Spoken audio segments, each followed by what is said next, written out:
Projects అలానే ఉన్నాయి, పెద్ద పెద్ద ప్రాజెక్ట్స్ అన్ని అలానే ఉన్నాయి. వాళ్ళకి టైం ఇచ్చారు, నెలలు టైం ఇచ్చారు వాళ్ళకి. అండ్ వాళ్ళు డబ్బులు లంచం కట్టారు. వాళ్ళు అయితే లంచం కట్టి ఇప్పుడు వాళ్ళని హైడ్రా ఉన్నా కూడా కూల్చలేదు వాళ్ళది. ఎందుకంటే నేను దాంట్లోనే వర్క్ చేస్తున్నా.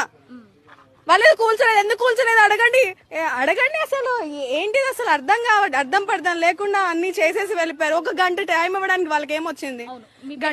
దీపిక మీరు అన్నది నిజంగా వాస్తవం. మనం ఇలాంటివి ప్రభుత్వం ఏంటంటే ఇలాంటి కూల్చేయడంలో ప్రజల్ని ఇబ్బంది పెట్టడంలో ఫస్ట్. ఇప్పుడు రోడ్లు ఏమని చెప్పండి, 10 నిమిషాల్లో రోడ్లు వేస్తారేమో నేను చూస్తాను.